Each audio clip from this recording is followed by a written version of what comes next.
नमस्कार, आप देख रहे हैं अपना बिहार। मैं हूं आपके साथ विभा उपाध्याय और बुलेटिन की शुरुआत इस वक्त बड़ी खबर के साथ। खबर पटना के राजेंद्र नगर स्थित पाटलिपुत्र यूनिवर्सिटी से सामने आ रही है, जहां के कार्यालय के बाहर देखिए हजारों की तादाद में स्टूडेंट्स मौजूद हैं। यूनिवर्सिटी के कार्यालय के बाहर छात्र हंगामा कर रहे हैं। पार्ट 3 का परीक्षा फॉर्म ऑनलाइन नहीं होने से इन छात्रों के अंदर नाराजगी है।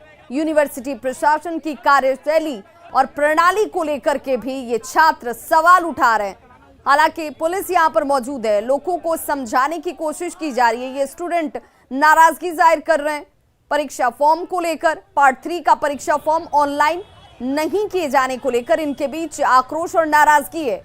यूनिवर्सिटी प्रशासन की तरफ से जो सहयोग मिलना चाहिए था वो सहयोग नहीं मिल रहा है, इस पर भी नाराजगी जाहिर की जा रही है। शिक्षा से जुड़े मामले जो हैं वो बिहार में थमने का नाम ही नहीं ले रहे हैं। ताज़ा मामला जो है वो पाटलिपुत्रा यूनिवर्सिटी से जुड़ा है। इस वक्त मैं पाटलिपुत्रा यूनिवर्सिटी के पटना स्थित कार्यालय के बाहर खड़ी हूँ। आप यहाँ सीधे तौर पर तस्वीरों में देखिए कि किस तरीके से जो तमाम छात्र हैं पार्ट 3 के वो सड़कों पर उतरे हैं और हंगामा कर रहे हैं। सीधे तौर पर इन छात्रों से ही बातचीत करते हैं और जानने की कोशिश करते हैं कि आखिर इनके सड़कों पर उतरने की वजह क्या है। किन मांगों के साथ आप लोग उतरे हैं सड़कों पर? मैम, जैसे मेरा मैथ ऑनर्स है, मेरा लास्ट ईयर का थर्ड ईयर में 2 साल निकल गया। थर्ड ईयर में मेरा रिकॉर्ड नोट फॉर्म शो करा। बजाय यूनिवर्सिटी है। जैसे हम फर्स्ट ईयर में मेरा सब्सिडी पेपर था फिजिक्स और गलती से इलेक्ट्रॉनिक्स कर दिया। फर्स्ट ईयर में मेरा एब्सेंट हो गया, फिर हम उसको सही करवा के करेक्ट करके फर्स्ट ईयर का एग्जाम दिए, सेकंड ईयर का भी एग्जाम दिए। पर जब मेरा रिजल्ट निकला ना तो मेरा तो करेक्शन सही हो गया था, फिजिक्स सब्सिडी हो गया था। उसके बाद भी मैं इलेक्ट्रॉनिक्स प्रोमोटेड लिख रहा है। अब फिर हम मतलब आपको प्रोमोटेड बताकर परीक्षा नहीं दी जा रही है। परीक्षा दे रहे पार्ट 3 का फर्स्ट ईयर सेकेंड ईयर में प्रमोट किया गया। नहीं, नोट फॉर्म लिखा रहा है। हम लोग जब फॉर्म भरने जा रहे हैं तो हम लोग का जो रिकॉर्ड फॉर्म बता रहा है ये पे सर्वर नोट फॉर्म बता रहा है। और यूनिवर्सिटी पे फॉर्म दिए हैं, कॉलेज में भी फॉर्म अप्लाई किए हैं, एप्लीकेशन दिए हैं, तो वो कोई रिप्लाई नहीं दे रहा है। मतलब फॉर्म फिल नहीं कर पा रहे हैं आप? रिप्लाई नहीं दे रहा है। एप्लीकेशन हम लोग दिए हैं कि हम लोग का नोट फॉर्म लिखा रहा है, लेकिन इन सब लोग की रिप्लाई नहीं दे रहा। वहाँ से रिप्लाई नहीं दे रहा है, यहाँ कारण ये है कोई बच्चा फॉर्म तभी भरेगा जब ऑनलाइन उसका रिकॉर्ड होगा। यूनिवर्सिटी में जब रिकॉर्ड उसका ऑनलाइन जब अपडेट ही नहीं किया है, कोई बच्चा फॉर्म कहाँ से भरेगा? हम लोग पिछले 1 साल से इंतजार कर रहे हैं, ऑनलाइन रिकॉर्ड नहीं है। हमारा 1 साल बर्बाद हो चुका है। इस साल भी अगर नहीं हुआ तो हमें पढ़ाई छोड़नी पड़ेगी। और इनका सीधे तौर पर यही कहना है कि आखिर क्यों रिकॉर्ड मेंटेन नहीं किया जा रहा है।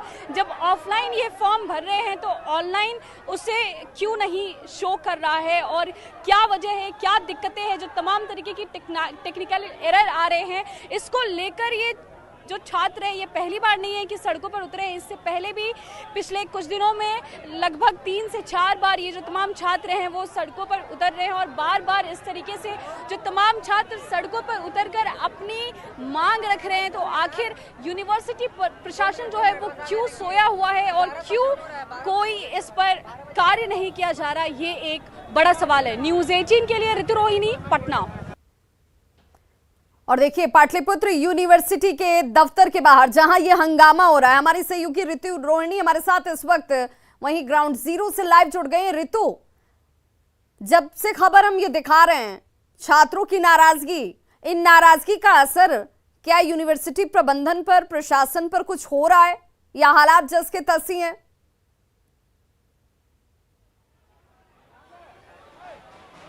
जी बिल्कुल, सबसे पहले तो मैं आपको तस्वीरें दिखाना चाहूंगी। आप देखिए कि किस तरीके से जो छात्र हैं वो यूनिवर्सिटी कार्यालय के बाहर अभी दरवाजा पीट रहे हैं, मगर जो यूनिवर्सिटी प्रशासन है वो बिल्कुल मौन है। दूसरी तरफ मैं आपको एक और तस्वीर दिखाना चाहूंगी। आप राजेंद्र नगर में स्थित है ये कार्यालय, और इस वक्त की अगर आपको मैं दिखाऊं तस्वीर तो देखिए किस तरीके से तमाम जो छात्र हैं वो सड़क पे हैं और इसके कारण जो परिचालन है वो बिल्कुल ठप हो गया है। वही तीसरी एक तस्वीर जो यहाँ से ही तकरीबन 10 मीटर की दूरी पर जो पुलिसकर्मी है वो मौजूद है, आराम से पुल के नीचे ठंडे में वो आराम कर रहे हैं। तो कहीं ना कहीं सीधे तौर पर एक बड़ा सवाल है कि छात्र जो है अपनी मांग को लेकर सड़कों पर उतरे हैं, जहां एक तरफ यूनिवर्सिटी जो प्रशासन है वो मौन है वही पुलिस प्रशासन जो है वो रितु बिल्कुल रितु गौर है। आपके आसपास छात्रों की भीड़ साफ देखी जा सकती है, लेकिन प्रशासन क्यों जवाब नहीं दे रहा है? स्टूडेंट्स आखिर सवाल किससे पूछें, जवाब किससे अपेक्षित है? प्रशासन सामने क्यों नहीं आ रहा है? ये अपने आप में एक बड़ा सवाल और दुखद सवाल भी है। जरा स्टूडेंट्स से जानने की कोशिश कीजिए कि आखिर ये सब्र का बांध आज जो टूटा है, क्या इसे लेकर नाराजगी पहले से नहीं जाहिर की जा रही थी? इस मामले को क्या प्रबंधन के सामने पहले नहीं रखा गया?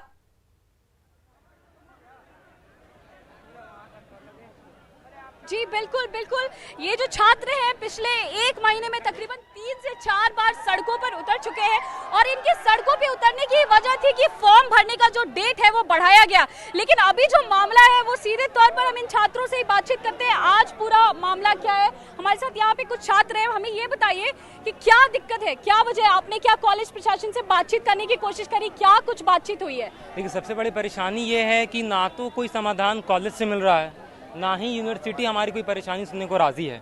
बच्चे 2 साल से परेशान हैं। पार्ट 1 के बच्चे फॉर्म नहीं भर पा रहे हैं, जिनका आखिरी साल है वो भी फॉर्म नहीं भर पा रहे हैं, जो पिछले साल भी फॉर्म नहीं भर पाए इसी कारण से, उनका 1 साल पहले ही बैक हो चुका है। तो हमारी यही गुजारिश है कि या तो यूनिवर्सिटी उन सबका record online up to date करा दे, चूँकि किसी का रिकॉर्ड ही नहीं है। जब किसी बच्चे का रिकॉर्ड नहीं है तो बच्चा फॉर्म भरे कहाँ से? रिकॉर्ड कैसे नहीं है, मतलब क्या ऑनलाइन कुछ अपलोड ही नहीं किया गया है? देखिए, बिल्कुल ऐसा हो सकता है, बिल्कुल, क्योंकि जितने भी बच्चे हैं सबने फीस भरा, सबने फॉर्म अप्लाई किया। तो जब बच्चे ने जब पैसा दिया है, हमने ऑनलाइन फॉर्म अप्लाई किया है, तो फिर यूनिवर्सिटी के पास हमारा डाटा क्यों नहीं है? जब चूँकि डाटा नहीं है तो फिर आप एग्ज़ाम नहीं दे सकते। यही कारण है, कम से कम 10,000 बच्चों का फॉर्म अभी अप्लाई नहीं हुआ है। इन्होंने 20 तारीख से डेट निकाल दी है। अब बच्चा क्या करे? आज 15 तारीख हो चुकी है, 2 दिन के बाद एडमिट कार्ड जारी हो जाएगा। कल को उसमें कोई परेशानी होगी तब उसमें भी 2-4 दिन और समय लगेगा, ऊपर से 5 दिन का समय है, लोग क्या करें? छात्रों की इस वक्त ये चिंता बहुत वाजिब है रितु, क्योंकि अब उनके पास वक्त बहुत कम है। 2 महीने में जो काम नहीं किया गया, क्या यूनिवर्सिटी, जिस काम के लिए यूनिवर्सिटी में तमाम व्यवस्थाएं और इंतजामों की बात की जाती है, लंबे चौड़े दावे किए जाते हैं शिक्षा के गुणवत्तापूर्ण होने के, वो शिक्षा को लेकर ये स्टूडेंट्स अपने भविष्य को लेकर सड़कों पर उतर आए, तो अपने आप समझा जा सकता है कि सच्चाई क्या है। बहुत बहुत शुक्रिया रितु इस तमाम जानकारी के लिए, और ये तस्वीरें एक बार फिर से झकझोरने के लिए काफी हैं।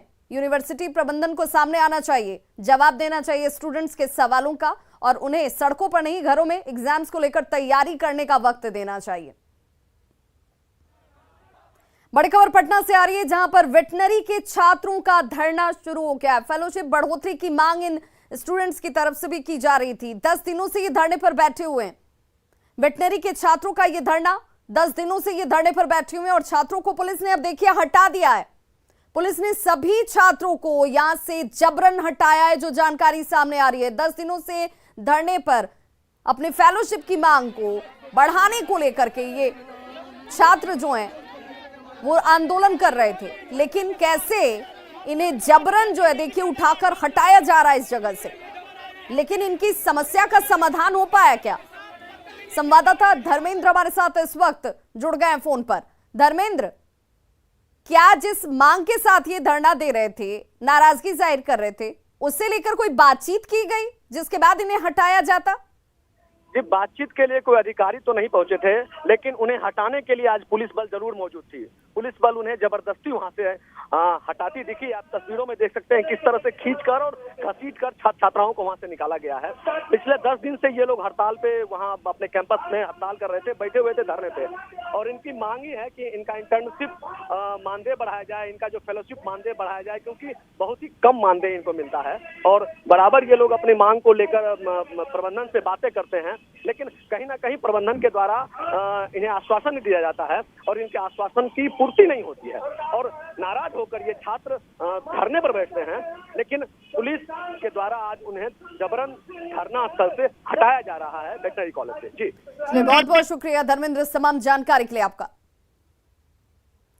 बिहार टीईटी को लेकर शिक्षा मंत्री का एक बड़ा बयान सामने आया, जिसमें टीईटी को लेकर संशय की स्थिति बन गई है। टीईटी को बंद नहीं किया गया है, ये बड़ा बयान इस वक्त विभाग के फैसले को समझने में गलती हुई है। बिहार में होती रहेगी टीईटी की परीक्षा, इसे लेकर कोई भ्रम में ना पड़े, कोई अफवाह न फैलाई जाए। ये बड़ा बयान इस वक्त शिक्षा मंत्री की तरफ से। फिलहाल 7वें चरण के शिक्षक बहाली को जल्द पूरा करना है, ये प्रायोरिटी है। सिर्फ 7वें चरण की बहाली तक टीईटी नहीं होगी, ये जानकारी, ये क्लियरिटी ला दी गई है शिक्षा मंत्री की तरफ से खुद कि जब तक 7वें चरण की बहाली नहीं हो जाती है तब तक ही टीईटी नहीं होगी। नई टीईटी परीक्षा लेने से नियुक्ति में देरी और होगी, जो ऐसा स्टूडेंट्स खुद भी नहीं चाहते होंगे। सीटेट और बीटेट दोनों के सफल अभ्यर्थी होंगे उम्मीदवार, ये भी साफ किया जाता हुआ। तो एक बड़ी जानकारी स्टूडेंट्स के लिहाज से भी शिक्षा मंत्री की तरफ से है कि सरकार ने या विभाग ने कोई ऐसा निर्णय नहीं लिया है कि राज्य सरकार अब पात्रता परीक्षा नहीं लेगी।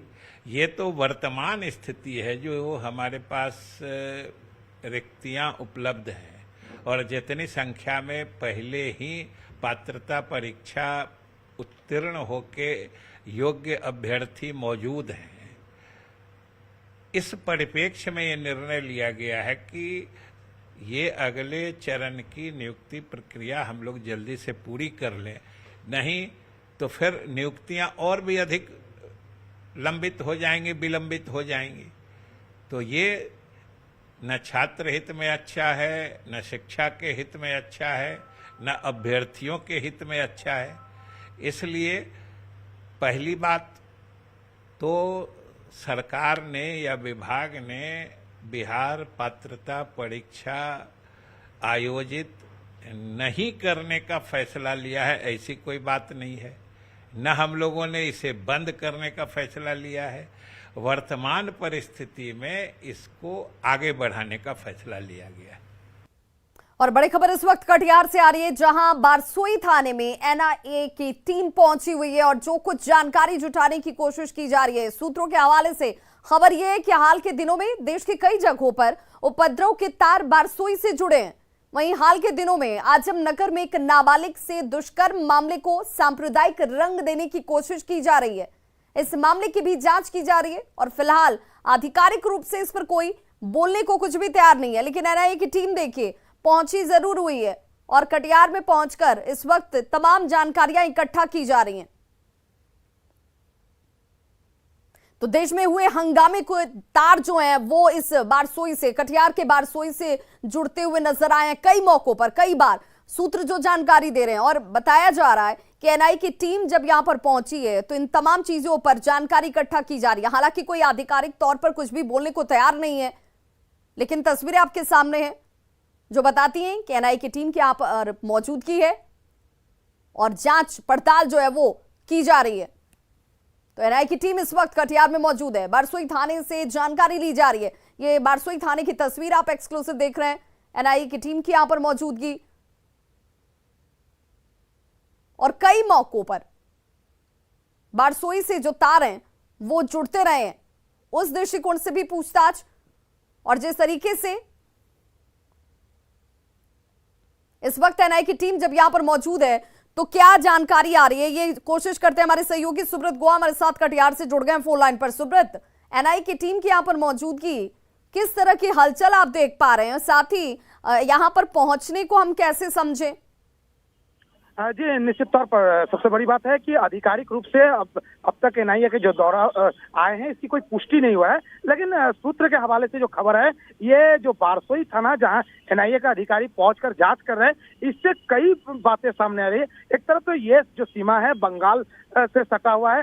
हाल के दिनों में नुपुर शर्मा प्रकरण के बाद बंगाल और जो देश के कई हिस्सों में जो उपद्रव हुआ था उससे जुड़कर भी जांच की बात हो रही है। एक और बात आई है, हाल के दिनों में कटिहार जिले के आजमनगर में एक नाबालिग के साथ दुष्कर्म के आरोप लगाया जा रहा था, उसके बाद उसकी हत्या हुई थी, इस तरह का आरोप था। उसको भी कहीं ना कहीं सांप्रदायिकता का रंग दिया जा रहा था, कहीं ना कहीं उस बात को भी जोड़कर जांच की बात आ रही है। कुल मिलाकर कई बिंदु है। सूत्र के हवाले से जो खबर है, जो यहाँ के थाना के जो अधिकारी है उनसे भी एनआईए टीम ने कई बिंदुओं पर पूछताछ की।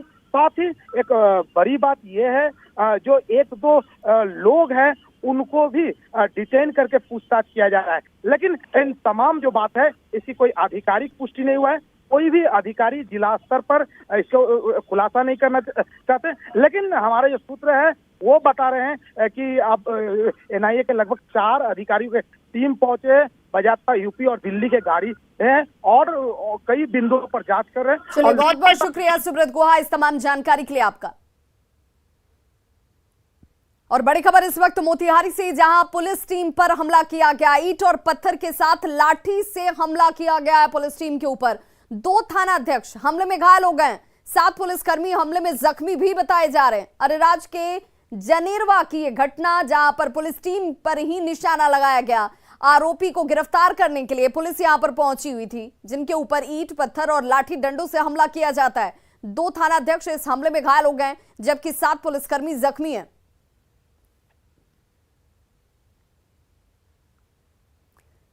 वहीं बड़ी खबर कटिहार से आ रही है, जहां महिला पुलिसकर्मी को ट्रेन से फेंक दिया गया। झपट्टा मार गिरोह के सदस्यों ने महिला पुलिसकर्मी को ही ट्रेन से फेंक दिया है। मोबाइल और पर्स छीनकर बदमाश भाग रहे थे। गौशाला रेलवे फाटक के पास की यह घटना, जहां पर देखिए इस वक्त इलाजरत ये महिला पुलिसकर्मी जिसने विरोध किया, फाटक के पास इस घटना को अंजाम देकर ये बदमाश फरार हो गए। नालंदा की रहने वाली महिला पुलिसकर्मी बताई जा रही है। और समस्तीपुर में मैं ट्रेन यहाँ पर रुकी हुई थी। कहाँ पे रुकी हुई थी? ये जगशाला के पास, गौशाला के पास। गौशाला के पास। वो जैसे ही खुली तो कोई एक लड़का आया, अज्ञात लड़का, और मेरे हाथ से मोबाइल छीन लिया। मैं गेट के फर्स्ट सीट में बैठी थी और यात्री भी कम थे। जैसे ट्रेन खुली तो वो जो मेरे हाथ से मोबाइल छीना, और मैं जैसे उनका हाथ पकड़ी तो वो घीस करके मुझे नीचे पटक दिया। न्यूज 18 इंडिया ने टीआरपी के ताजा आंकड़ों में आज तक को पीछे कर दिया है। खबरों की तेज रफ्तार, मुद्दों पर जबरदस्त पकड़ और देश के सबसे अनुभवी चेहरों की बदौलत न्यूज 18 इंडिया ने आज तक से बाजी मारी है। ब्रेकिंग न्यूज, ग्राउंड रिपोर्ट, मुद्दों पर बहस या फिर देश और विदेश की खबरों का संतुलित आंकलन हो, न्यूज 18 इंडिया हर कसौटी पर खरा उतरा है। निष्पक्ष और सटीक खबरों का दूसरा नाम है न्यूज 18 इंडिया।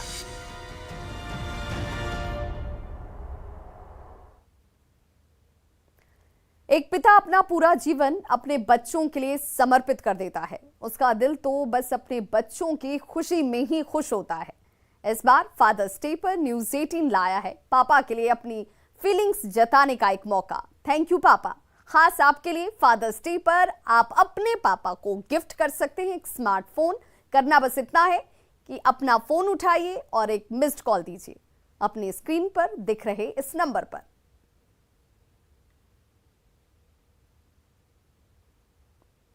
तो खबरों का सिलसिला लगातार जारी है। आप देखते रहिए न्यूज 18 बिहार झारखंड, यहां खबरों का सिलसिला कभी नहीं थमता।